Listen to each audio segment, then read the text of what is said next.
Hi everyone, I'm Rachel Tessman from StampYourArtOut.com. Thank you so much for being one of my Paper Pumpkin subscribers. I appreciate your loyalty and in turn try to offer many perks to show you my appreciation. Prize drawings, random gifts, links to written project tutorials, catalogs if you've been with me for a while, and more. I also share my exclusive project ideas in video format, which is what you are accessing now. Please keep in mind that this bonus tutorial video is for my subscribers and members of my Stampers with Art community only. So please do not share this link with others. Thank you so much for your understanding. Are you ready to get started?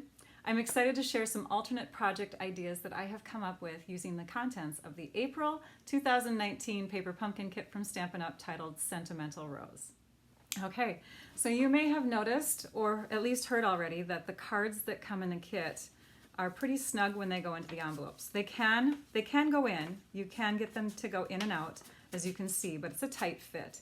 So if that really bothers you, go ahead and invest in some of the note cards and envelopes from the online store. These envelopes are, as you can see, almost 1/8 of an inch longer in that direction, so the fit is much easier. And then what happens is once you do that, you'll have this left over, which becomes beautiful designer paper to use in your projects, your other alternate projects. So let's go ahead and take the note cards that you would have left over from the note card and envelope kit and the envelopes from our Paper Pumpkin kit, and let's create some cards. One more thing I want to show you before we start is that this kit is screaming for technique demonstrations. I couldn't resist. So we're going to bring in tools like embossing powders and the heat tool, the embossing gun. We're going to do some splatter painting. So I want you to, watch and enjoy. If you don't have these tools, that's okay. Hopefully you'll learn some ideas, and then maybe down the road you can invest in some of that fun stuff. But we're going to do some embossing first. So let's go ahead, and we've folded one of our card bases. Another one we're going to trim up, and we're going to trim it to 2 1/8 inches in this direction. Now we're going to go ahead and bring in a stamp pad called a Versamark pad, and this is a sticky clear ink that's awesome for embossing. We're also bringing in some sponges because we're going to sponge afterwards, and 3 colors of ink that coordinate with the kit. We have the So Saffron, Mint Macaron, and Flirty Flamingo. So I have a sponge associated with each of my pads. That's just how I store them, so I don't have to rinse them out every time. You are welcome to, rinse them out every time, not label them. It saves you on sponges. I like to hoard supplies, I guess. I don't know. Anyways, let's go ahead and ink up our flower with the Versamark. Now you're going to have trouble seeing this flower, so what we're going to do is after we have, I'm cheating, I'm looking over here. After you have stamped it, we're going to go ahead and sprinkle on the clear embossing powder right away. So when you get your embossing powder, it comes in this small container. I like to put mine in these plastic little tub things and put a tiny little spoon in there and just store it that way. And it helps so that I can sprinkle on the powder and then tap off the excess right above the container. So now you can see, maybe not, there's a lot of light in here. Maybe you can see that flower now. And so that's going to guide me on where I can add the leaf image, which I can stamp next. This one's going to go, where's this one going to go? We're going to put it over here. We're going to try to make it the same as my other card layout because I have 2 layouts to show you. I actually have 3. I lied. I have 3 layouts to show you. Okay, so we've got our 2 leaves on there, and then we can come back and add the powder. It's important to flick off that excess powder. Otherwise, it's going to heat and stay on your card. Okay, so now that we have that done, the next step is to move all this stuff out of the way because we're going to bring in the heat tool. If you've never used a heat tool, it is much hotter than a hairdryer. You do not want to dry your hair with it. You do not want to put the heat directly on you. In fact, I like to take a piece of chipboard and cover it with aluminum foil because it helps to reflect heat back to the paper. It prevents curling, and plus it keeps my table surface protected.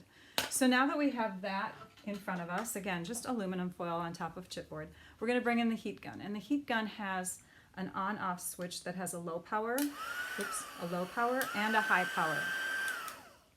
So I'll try not to talk while I'm heating, and I'm hoping that I can actually angle this up so that you can see the change that occurs when I heat. Oh, let's see if that will work.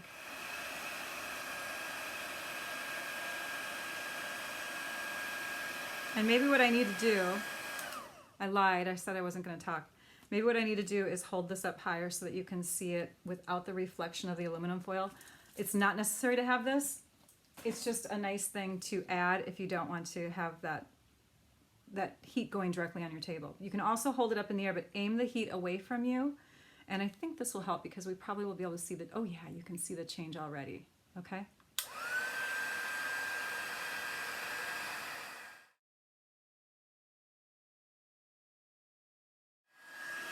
All right, so hopefully you got the idea of how embossing works. You want to wiggle that gun back and forth so that the heat isn't directly in one place. It kind of moves.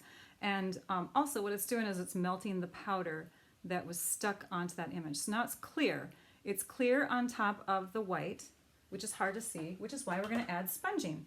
So sponging comes in next. We'll start with the Flirty Flamingo color. You can open your pads this way, or you can lift 2 different ways. And we're going to take our sponge and pounce it up on top of the ink pad, and then we're going to pounce it onto our scrap paper just to lighten it up a bit. We'll start in the middle, which is where you want more intense color anyways, and we'll just kind of circle our hand around to kind of bring that color outward. Now we're not trying to keep that color contained inside the flower, but we want to have it stay in that general vicinity. And next we'll bring in the green or the mint macaron color.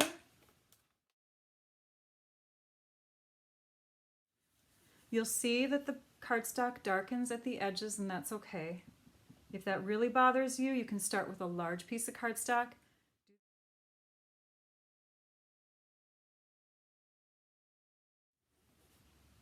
And this color isn't necessary, but I think it adds a little sunshine to the card.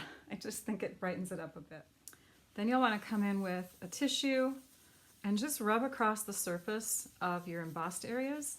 That embossed area is shiny and it does not absorb the ink, but if it's set on there, it might pick up on your fingertips and then you'll transfer it and smudge some other project. We're going to keep this open because we're actually going to stamp a sentiment on it. But let's go ahead and take our trimmer and we're going to chop down this envelope.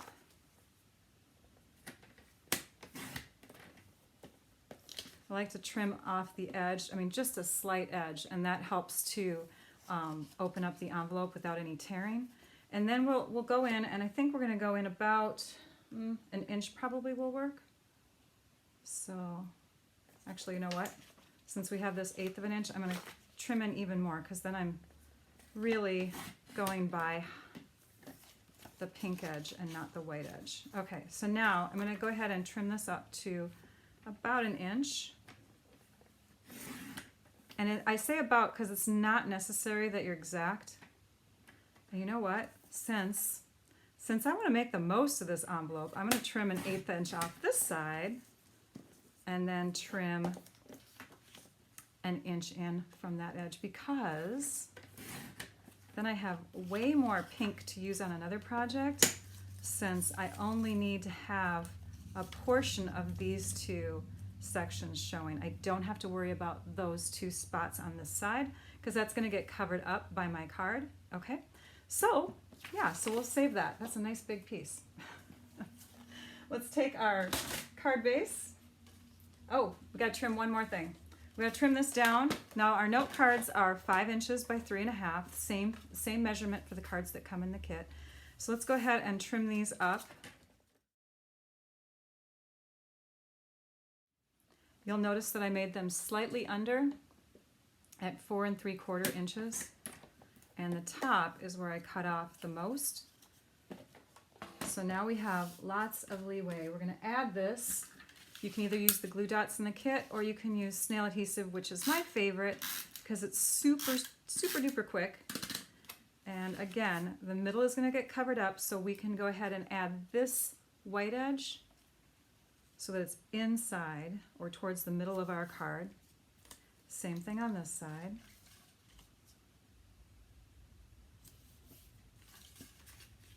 And now this can go right on top like that. But let's go ahead and stamp our sentiment. I changed my mind. I switched out colors on you. I want to use the mint for the sentiment because I think there's a lot of pink on here already. So we'll go ahead and stamp happy birthday towards the top. Oh, before I do that, oh my gosh, I'm so proud of myself. I remembered. With photopolymer stamps, it's really great to have the Stampin' Pierce mat underneath your projects when you stamp. So I've had this foam core type of desk surface for a long time, and that's why I guess I just forgot about this, but now I have resurfaced my table.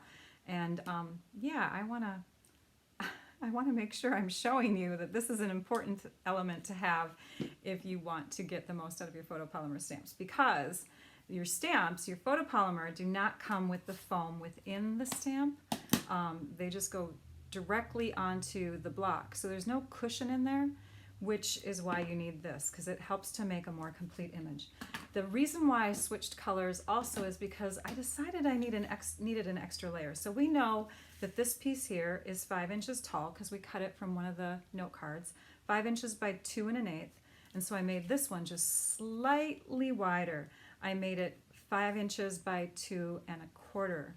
So we're going to add that, and then we're going to bring in dimensionals from the kit. Again, if you're having issues with your dimensionals, make sure that you are contacting me, or you can call Stampin' Up! Directly to let them know. I got a kit that did not have issues this time, but if you're having issues, the issue basically is that the adhesive layer is coming off your dimensionals.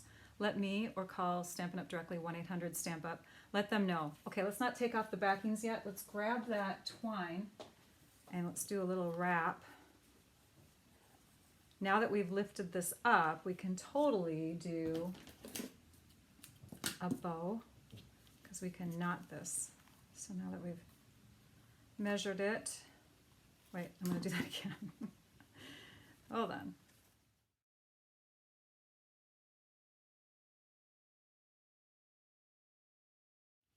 So if you tie twine in a knot first and then tie it in a bow, it makes it a lot easier to manage.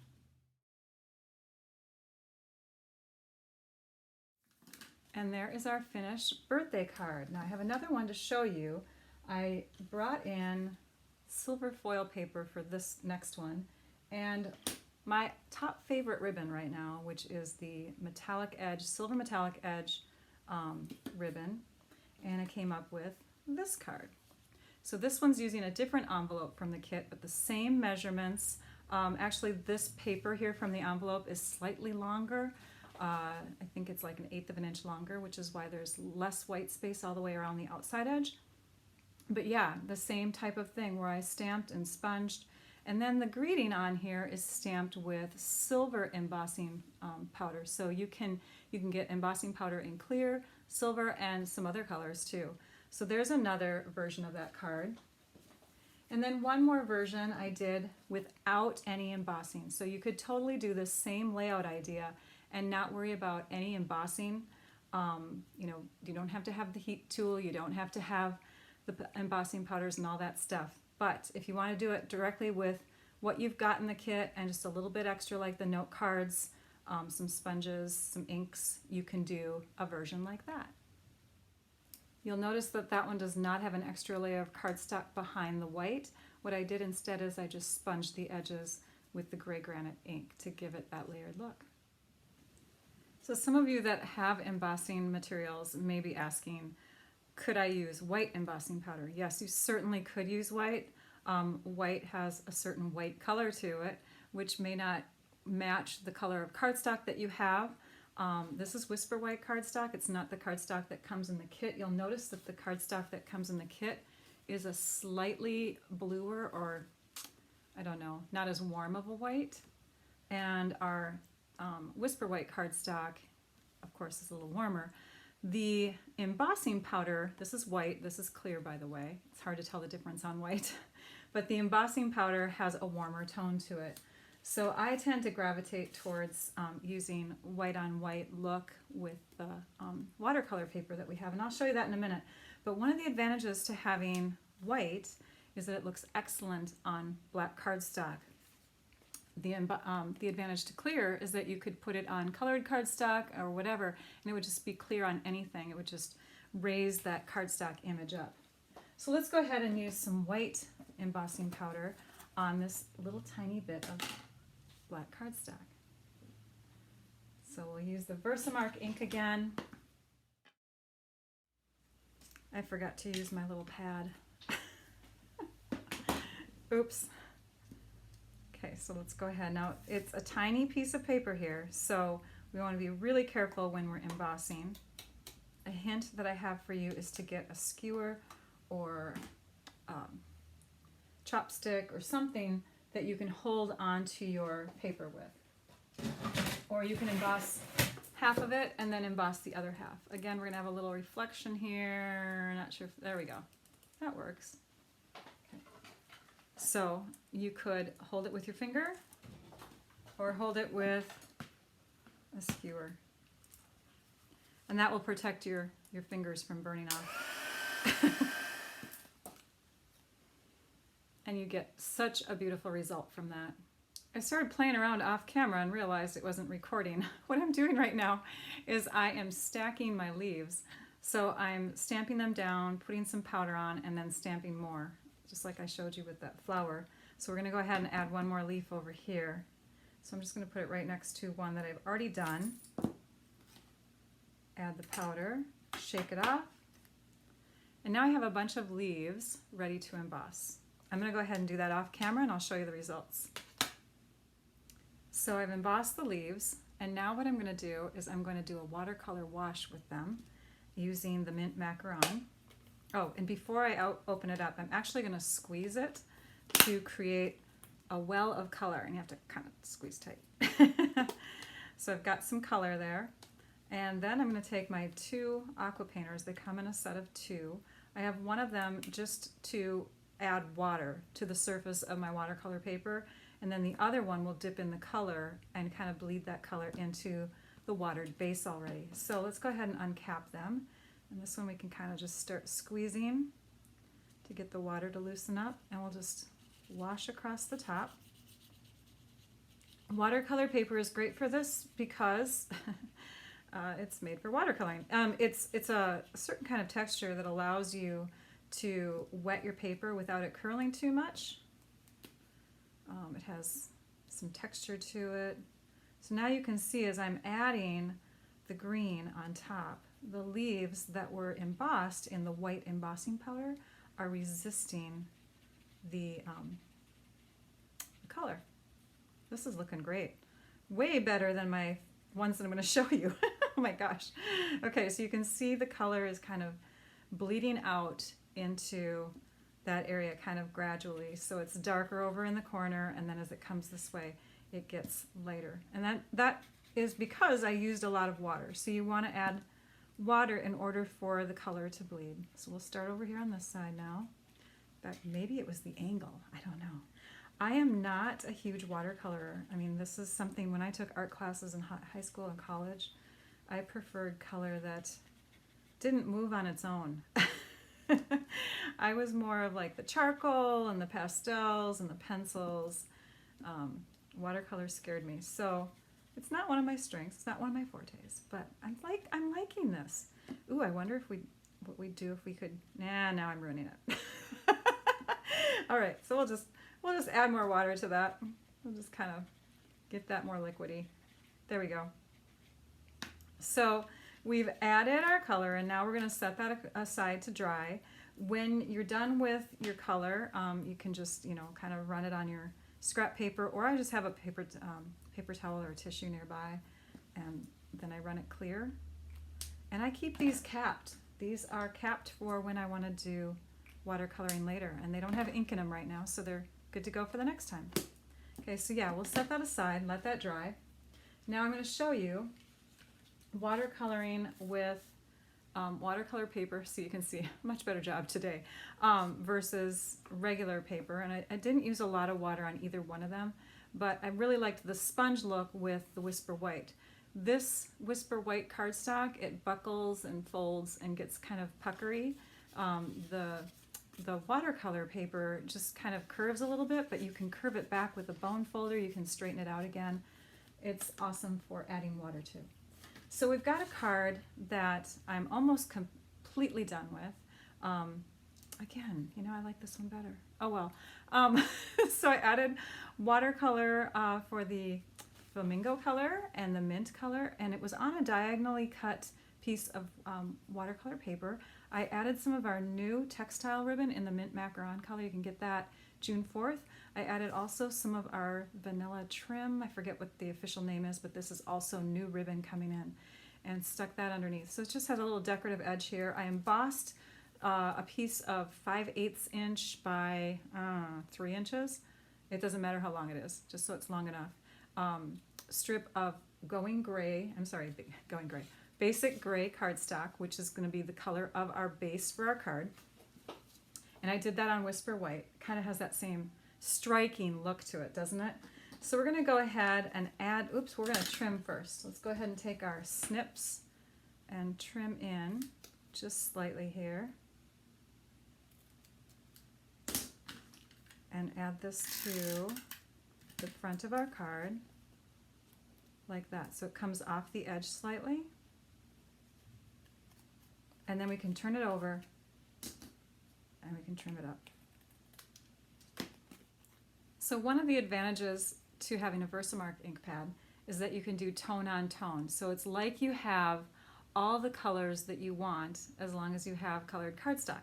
So instead of owning a basic gray ink pad, which I wouldn't have to do, I can just own the Versamark. Same thing with mint macaron. So I'm going to show you how that works. We're going to ink up this flower and we're going to stamp it down in the corner. And see the magic? It's awesome. It just does the tone on tone look. So we'll do that same thing with the mint macaron. And I think we'll add just maybe another little flower down here. And then we'll do some leaves. You have to allow some drying time, but it eventually dries out and soaks into the cardstock and gives a really nice, pretty look.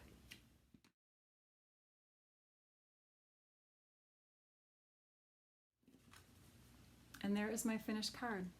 Right now I want to show you what I've been sharing with this kit so that you can make sure that you've seen it all. And then I'm going to show you what's coming up. So my first video, I did some cards that look like this. They're called Eclipse cards.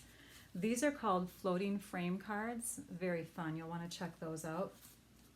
And then I also did 2 boxes out of 1 with just the kit contents and some extra little embellishments. So that was from the public video that I posted on YouTube for everybody to see. It's on my blog.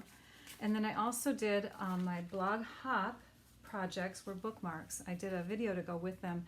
They're little monster bookmarks. And then I've got a floral one and a couple other Mother's Day or Happy Birthday ones. So you'll want to see what I've shared on my blog. Make sure that you're subscribed to my blog. What's coming up in the May kit?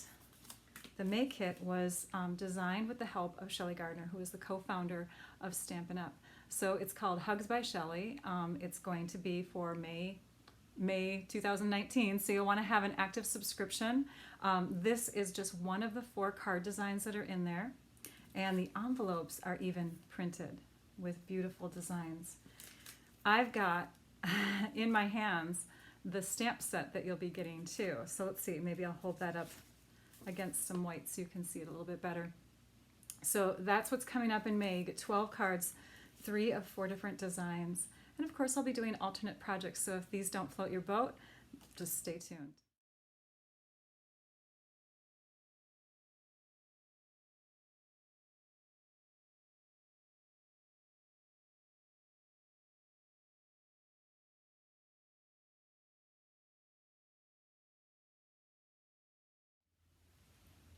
I wasn't going to make this one, but I I couldn't resist. It was just sitting there staring at me. So I took that 3x3 piece of watercolor paper and I mounted it onto a 3 1/8 by 3 1/8 piece of silver foil paper. Of course, I added the elements from the kit. I did that congratulations on there, added a little strip of silver foil sheet underneath that, and then used the Versamark instead of the mint macaron pad to show you again that you can do tone on tone with just the Versamark pad. So, oh, and the cardstock, by the way, for beginners, those of you that haven't made a lot of cards before, it's just a half a sheet of cardstock folded in half. So I cut it in half the long way and then folded it in half this way to make my card base. So, all right, so there I did another idea. I have one more idea for you. It's a scrapbook page. I hope you like it. So before we begin, I just want to point out that I was inspired to do the embossed white on white paper with the sponging from these pieces that come in the kit. This to me looked like white embossed images, but now keep in mind, if we were to do just the white part and stamp that, it would look more like an outline than a full image. The stamp that comes in the kit creates a full image, so that's why there's a lot of embossed areas on here compared to that. So it didn't really work out the way I had planned, which makes sense. So we're not going to do any embossing on the page. Instead, we're just going to focus on the sponging and the spattering, and we're going to still use this element. We just won't have the extra flowers, but instead I have a really fun addition to the page that we're going to do. So sponging on Whisper White cardstock, again, it gives that nice soft look. And the splattering, I'm just going to demonstrate that for you, and then I will walk you through the pieces of the page and show you the finished project, because it's really really fun and really easy. So let's say this was my whole 12 by 12 piece of Whisper White cardstock. You'll want to take, and I'm going to take the one that's stained from ink, you'll want to take your aqua painter or paintbrush, and let's go with the pink this time. We'll squeeze it a little bit.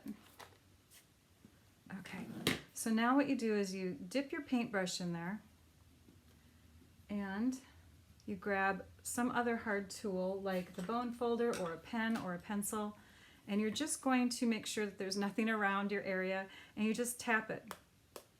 And you can see it's already spattering. I'll hold it up for you so you can see. It makes a fun little spattered look.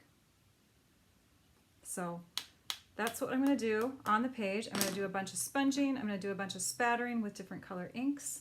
I'm going to be taking this piece and mounting it onto some basic black cardstock. I want it to really stand out, that black that's in the image. And so I've just added a slight small layer to that. I've got some photo mats that are in two colors right now. I'm using Flirty Flamingo and Basic Black. And then, and I'll tell you the measurements as soon as I'm done. And then I'm going to be using some of the corrugated paper. And I'll show you, this is going to be fun. I'm using the congratulations that was embossed on the Basic Black. I'll be using some twine. Okay, so for the corrugated paper, we're bringing in a punch called the Classic Label Punch. And this is a fun one. So what you'll do is you'll follow the lines of your corrugated paper. So if the lines are going this way, you want your punch to be heading that same direction. And you're just going to punch up. You could probably go halfway if you wanted to, but you'll punch up. And what we're doing is we're creating little fence boards. Okay, so eventually this is going to go in far enough where I'm going to have to trim that off so I can keep going, right? So you're going to make a bunch of these little fence boards, and then this is one of the pieces from the kit. We're going to glue these onto our fence board like that, and then we're going to connect a bunch of them. So I just use glue dots to connect my fence pieces onto my fence board, but you can, use liquid glue or whatever works for you. And so we're going to make 4 rows of fences to go across our page. Okay. So all my photo mats are ready. Now these are made for 4x6 photos, the one at the top and the one on the side here. So this is 6 1/8 by 4 1/8. This one is 6 1/8 by 4 1/8, and this one is made for digital size, which is 5 1/2 by 4 1/8. So the pieces underneath are slightly larger. So this would be, the black underneath would be 6 1/4 by 4 1/4, 6 1/4 by 4 1/4, and 5 5 5/8 by 4 1/4. The black that's underneath our white piece from the kit is 3 3/8, and I believe it's 3 3/8 by 3 5/8. This piece here is 2 3/4 by 5/8. And then I just took a strand of the twine and I doubled it over. So this strand is, it was 16 inches, and I just doubled it over so that I can take and tie 2 of them together. So I'm going to grab 2 loops and I'm just going to tie them over into a knot. So I'm pretending like I call them rabbit ears. So they're just 2 ends that have loops on them. And then I'm treating them as if they are becoming a little bow here. And then I can snip this little end here with my scissors, and I've got a fun little piece of twine to go next to the congratulations. Okay, now that I know where everything is going to go, I know that I've got some white space up here, and so if I have white space up in the corner, I want to think diagonally downward and bring some color down here too. And then my fences are going to go across here, and I want to make sure that my fences will work with my shortest of fence pieces. Oh, you can't see it. With my shortest of fence pieces, let me, hang on, zoom out a bit there. Okay, so there we go. So I've got these shorter ones, and I just want to make sure that they fit. So I want to start with those and then carry over to connect the rest of them like that. And those will just go across my page. I still have to finish one. Those will go across the page that way, okay? As I'm assembling, I thought I would point out that you'll want to have your fence even all the way across. And so one thing that's wonderful about that is having grid paper underneath. We have a couple different kinds of grid paper. This is the floral one, so pretty. And so I've taken my little fence pieces and I've put dimensionals on the back side, and I'm starting at this edge, and I'm just connecting them, making sure that they don't go beyond that ruler, that mark that's connecting them, to make sure that they're the same height. Now you could take cardstock and put it across if you don't have a straight edge or ruler. This is just my preference. Another thing that I want to point out is that I've got the spattering under here, and what I did is I just, let me move this away so you can see it. I just, positioned these off to the side when I was spattering, but I did get a little on my photo mat, and you can't see it from here right now, but there's a little bit there. It's okay because it's not going to be seen once the photo is put on, and actually it looks kind of pretty without the photo there anyways, right? I'm adding my sentiment, my little, I guess it's my scrapbook title, across there, and then I'll just add the twine here. I did that with dimensionals. Now if your fence goes beyond your page, you just flip it over and take your nice sharp scissors and trim it up. And there is our completed scrapbook page with a white picket fence. Congratulations. Perfect for a wedding scrapbook page. All right, let's bring in the other projects that we did so you can see them all.